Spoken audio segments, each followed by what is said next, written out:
Behind the persona, you're very normal.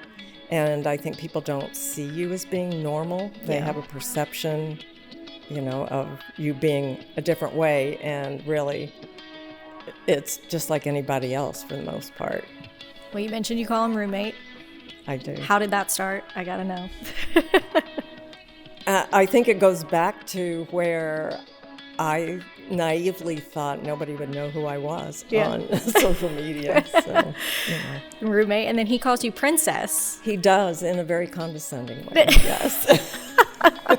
See, I think it's so cute, but if he's like poking fun a little bit, calls you princess? Yes, yeah, definitely. That's great. Yes.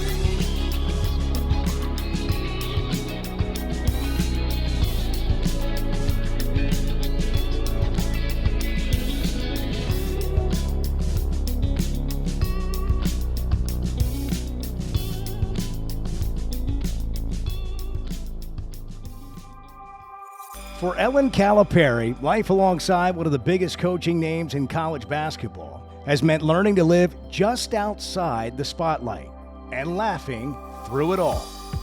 It's hard to go places with him. You feel unseen. It used to be where I was the one to take the pictures. And I said, I'm not your photographer. And there would be a couple of times he would see somebody start to approach me and he'd be like, don't ask her. She grew up in a tiny Missouri town, population 900, never imagining she'd end up in packed arenas, or that her husband's players would one day call her brownies legendary. These kids are children and they're away from home, most of them for the first time, and they're not going to say, hey, it's my birthday. So I say it's not about the brownies, it's about the recipient. Those same players became family over the years. The Caliparis always opening their home wherever they've coached. I have pictures of some of them laying on the floor watching cartoons with the girls when they were little, or giving one a bottle. The players become your family. And because of the way John does things, he's always included the family. Through all the wins and runs, Ellen has been by Cal's side, supporting every coaching quirk or superstition along the way. You can't have suits dry cleaned usually during the season, or you might clean the lock off. Ties the same way, so if you sweat through them, they just have to dry. But long before the wins and the headlines, it all started with a small town girl meeting a young assistant coach at Kansas. He wore the fancy, preppy shoes. And I grew up in, small town, rural Missouri, and he wore shoes with tassels. Nearly 40 years later, that love story has weathered the endless demands of life and basketball. But Ellen has kept her sense of humor through it all, taking to social media to pick fun at her longtime roommate and, of course, husband. He does take the trash out now. Years he never did until I started to publicly shame him. Public shaming, yes, works wonders. I recommend it.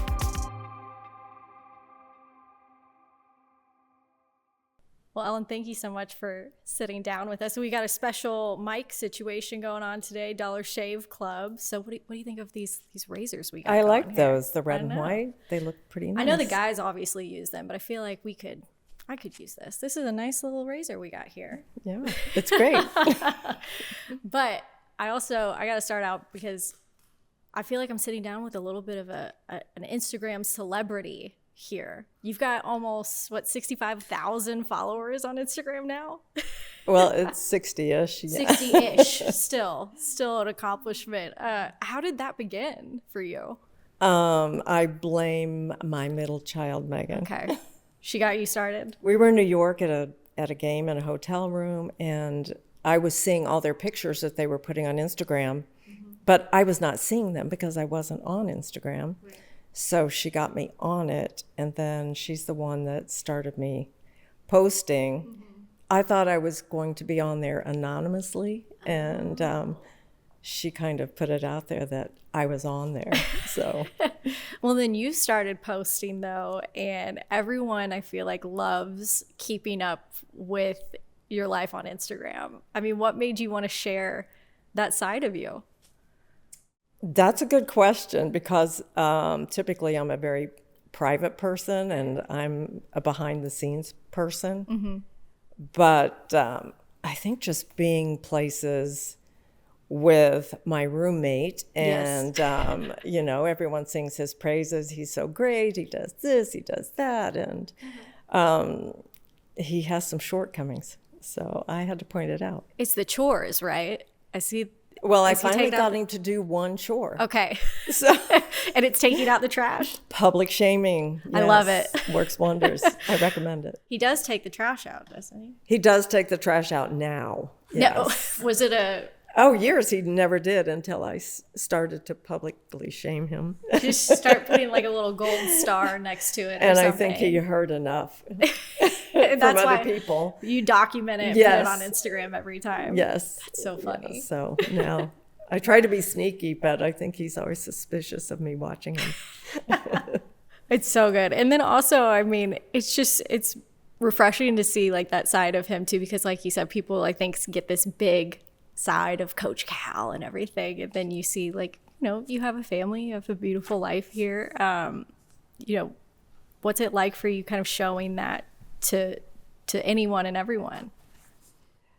Because behind the persona, you're very normal.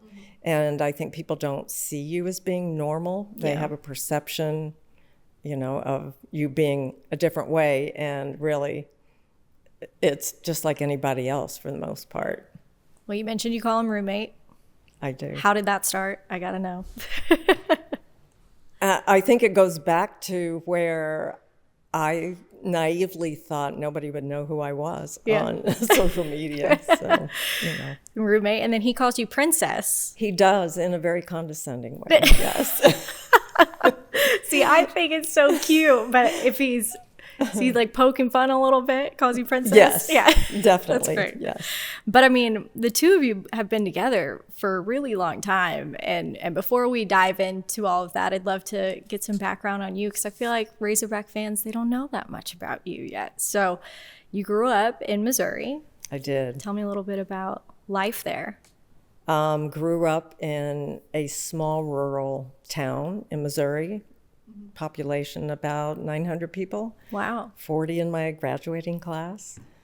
And most of my family is still there. And my parents are still alive and well and live on their own, garden. You know, my dad's out all the time, either mowing or on his four-wheeler. And my sister's in the Kansas City area, and my two brothers are in my hometown. That's so nice then that they're close enough to where you can actually go see them as well since moving here to Fayetteville. Yes, I was very excited. Yeah. I think, you know, initially he drugged me as far away as he could. And now I'm finally back, you know, within driving distance. Was sports a big part of your life growing up at all?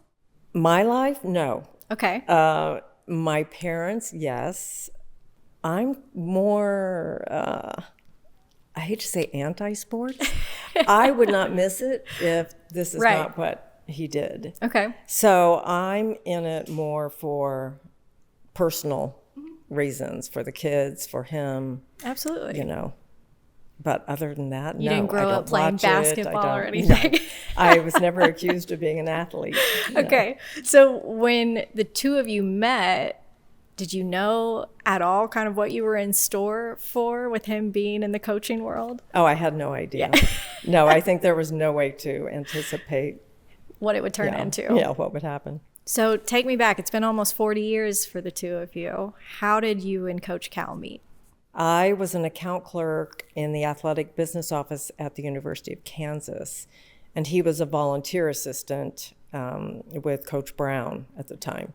He had actually been there with Coach Owens, Ted Owens, and Ted lost the job and they brought in Larry Brown. But John, in the meantime, took a job at the University of Vermont until they brought him right back.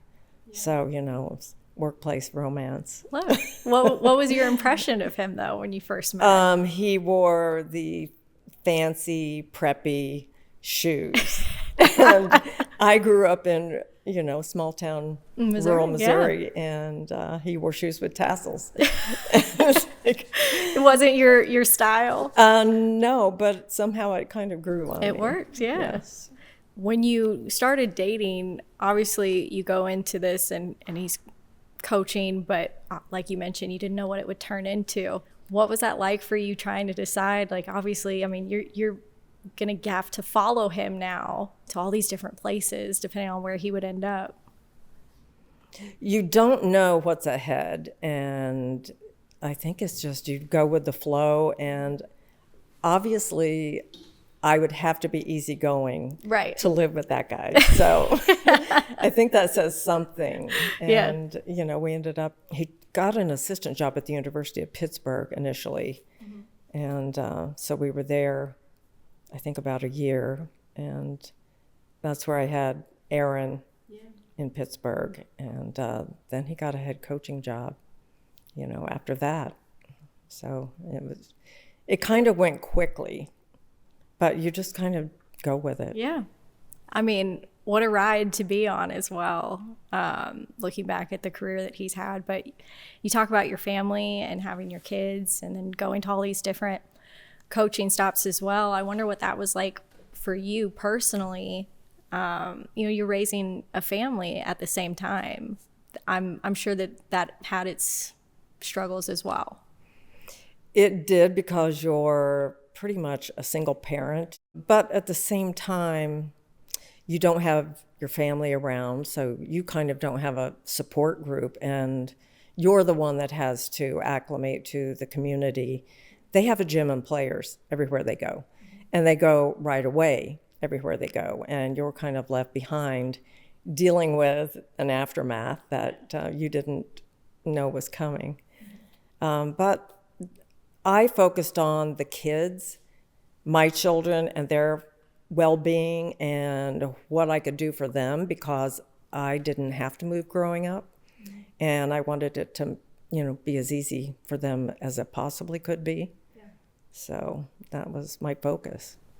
For you going to these different moves in different cities, how did you try to make it feel like home? Obviously you have your kids, but you mentioned, you don't have like extended family around. You're kind of making new friends everywhere you go as well. What was it for you? Like, did you have a routine that you were like, okay, I'm going to get settled. This is what I'm going to do. And this is now our home.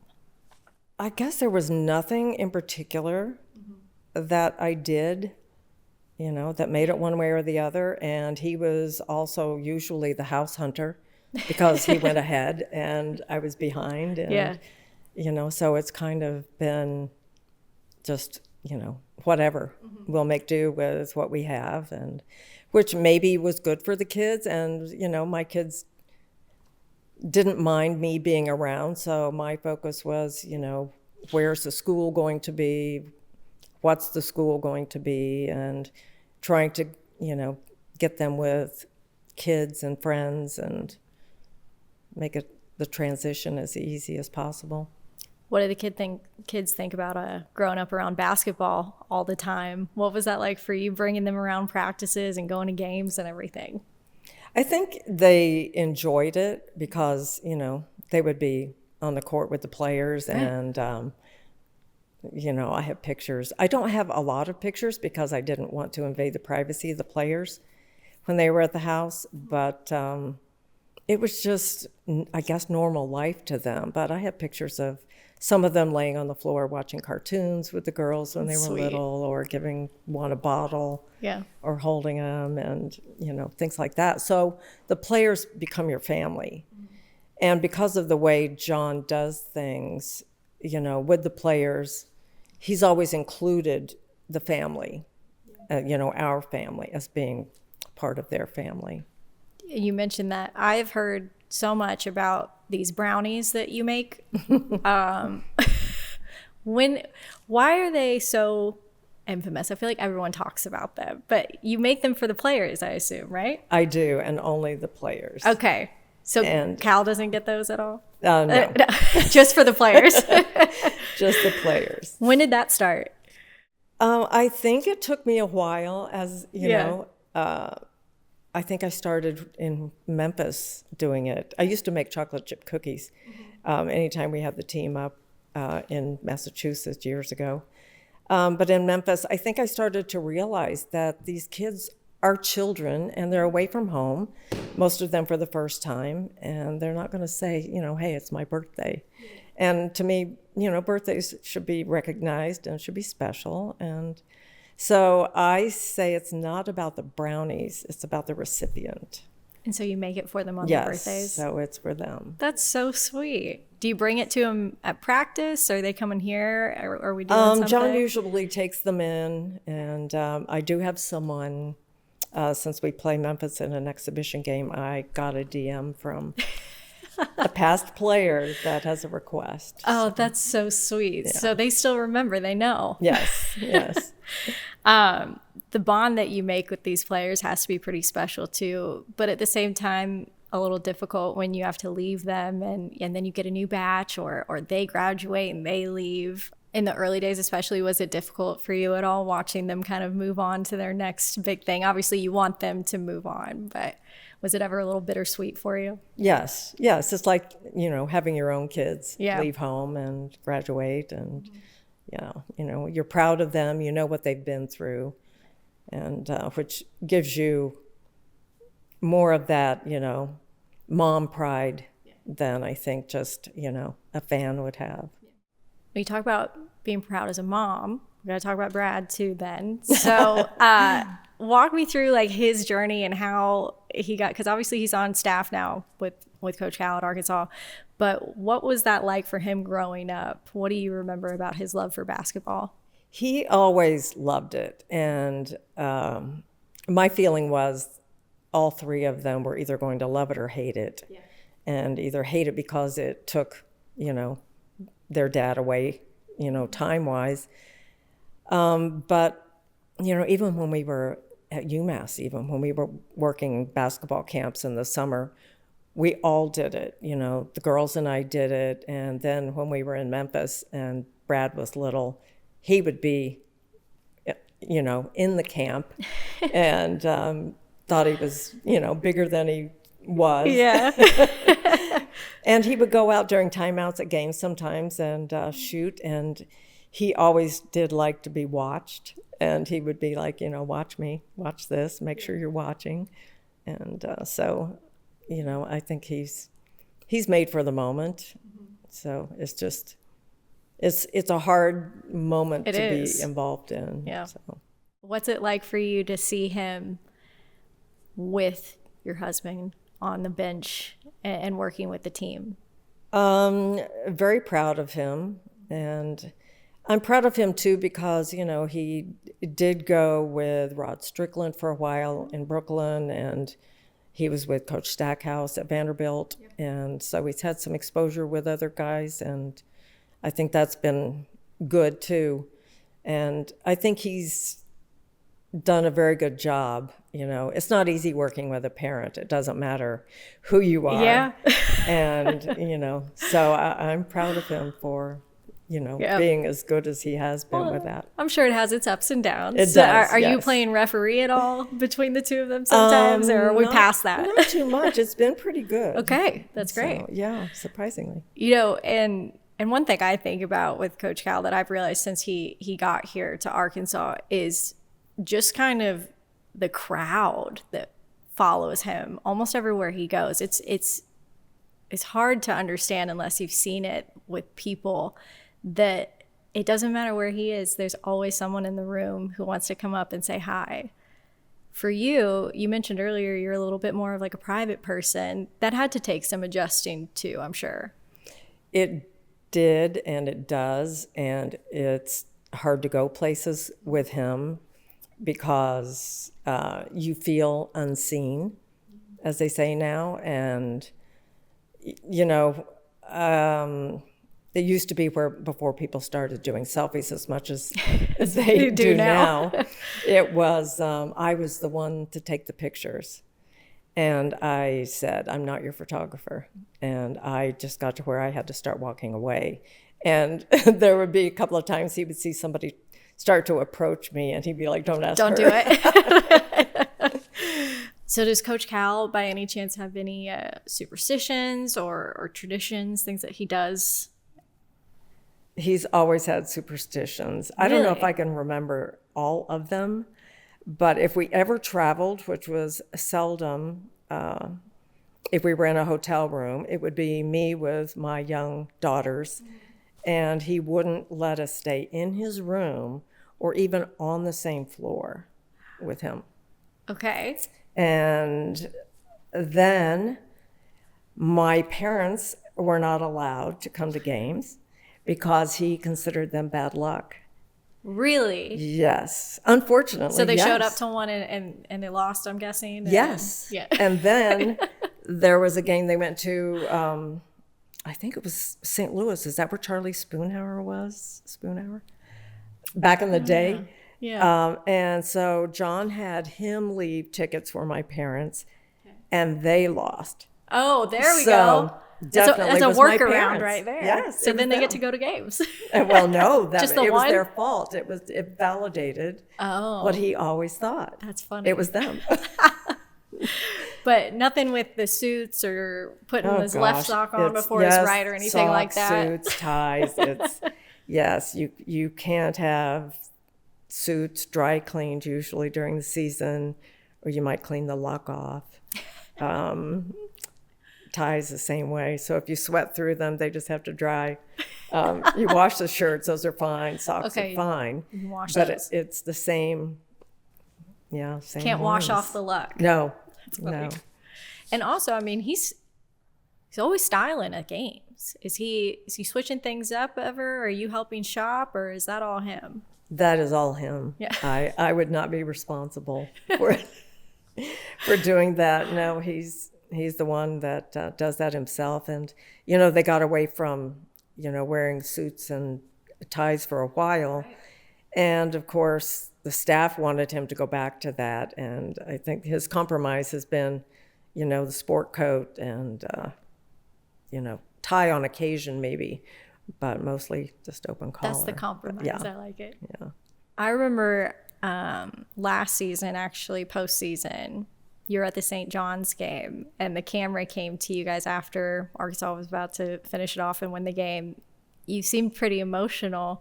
Do you remember that moment and what you were feeling?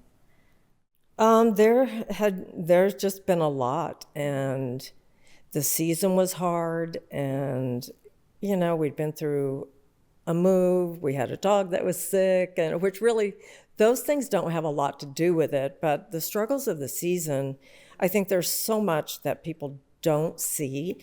It's stressful to go through a season.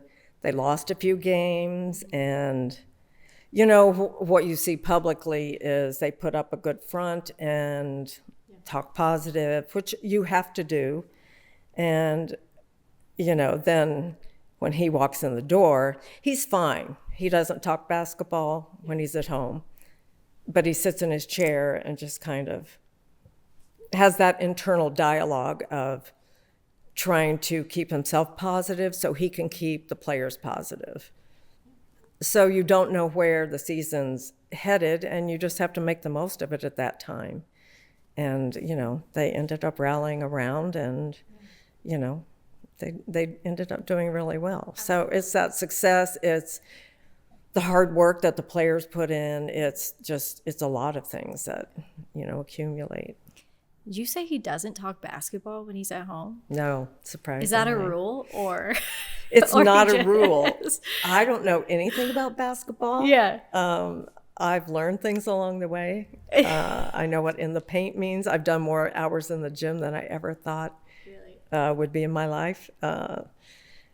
But no, he doesn't. I'm not giving advice. And the only thing I overhear occasionally is him talking to somebody else on the phone about something. But other than that, no. He's not trying to coach you up or anything? No, he's not. I mean, he should really take advantage of that resource. That's great. So what is he like then when the two of you are at home? Is he watching tape, or are the two of you just trying to lay low and relax? Mostly just lay low. And, now we're down to one cat in the house. Right. And But before it would be, take the dog for a walk or, sit outside or, just go to Walmart. Keep it simple. For fun. Yes, exactly. Very simple. I know you said he doesn't talk basketball that much, but do you ever get a feeling for like the teams that he has or maybe like what you think about how good they might be or if they're working well together, something like that? Well, what you see early on is not necessarily how it's how you hope it will go, because you see the potential individually, I think, too. But until they really start playing other people, you don't really know. But, obviously he's ahead of the game this year as opposed to last year. But, he's cautiously optimistic, I think, is a good way to put it. So yeah, last year had to be a little stressful coming in with no roster. Yes. Yes, kind of throwing things up against the wall, see what sticks. What was it like for you, though, going through that first season and the first year here in Fayetteville? Because obviously, I mean, we're so happy to have you and Coach Cal here, but I'm sure it was also an adjustment for the two of you as well. It was. We hadn't moved for a while, and,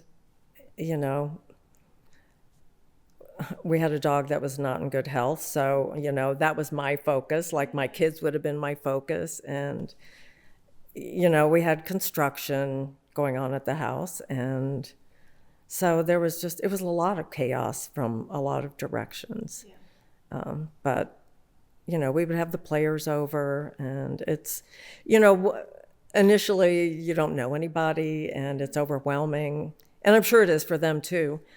So it takes you a while to get to know them, and, it's nice to hear them in the house. They're laughing, they're talking, and he tries to make sure they stay off their phones and get to know each other and communicate with each other and kind of learn some life lessons.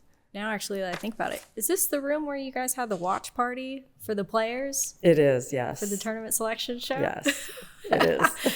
I loved the videos from that day. I mean, what was that moment like for you watching them make it into the tournament? Another stressful moment, because it came down to the forever. very end, and you're like, oh my gosh, could they possibly keep them out? And so it was exciting, when they finally, got us in, made that call. Is it stressful for you when you're at games and you're watching them play? What are you just trying to remain calm? I look like I'm calm because Okay. I'm very good at internalizing. Yeah. And I'm a worrier, I'm an overthinker. And so it is stressful because you want them to win. Right. You know what they're all putting into this, their time investment, and you know the battles that they're all up against. And so you really want them to win. So it does become stressful. Obviously, I'm sure that Coach Cal probably doesn't have much downtime, but when he does, is there anything that he does to kind of unwind? Or are there any shows that he watches or something that the two of you do together? Well, I tell him he's old.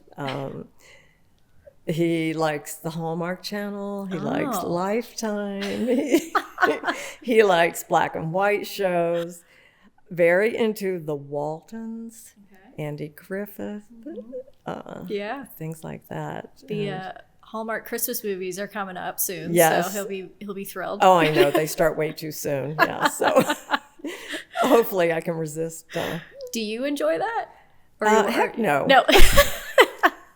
What's more your pace then? I'm much more documentaries, true crime. Okay. Yeah. So a little different there. Yes, very different. But either way, it's good to have him unwind a little bit because I'm sure it's a stressful season. It is, yes. Yeah. And sometimes we'll watch Alaska shows, which are things that I would never think would appeal to him because it's not his style. Along the homesteading line, right? Which would never be him.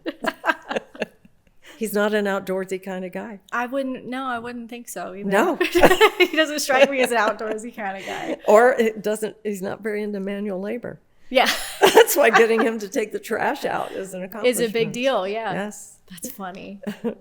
Well, again, we're so happy to have Coach Cal here, and we'd like to keep him for as long as possible.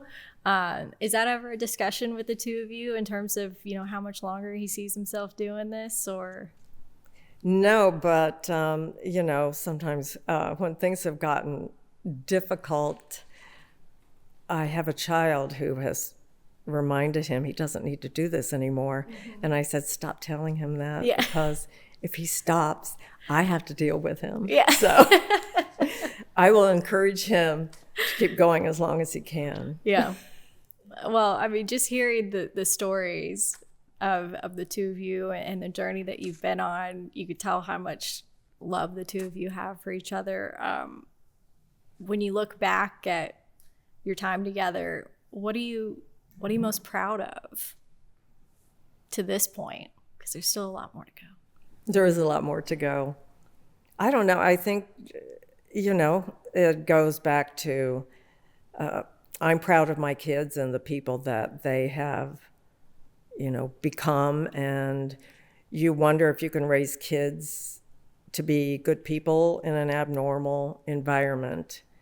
And, I think they always liked coming back to the Midwest to my, families and visiting and running around barefooted. Nobody knew who they were, or, they were my parents' grandkids. And so I think it kind of got them away from, the abnormal way of life.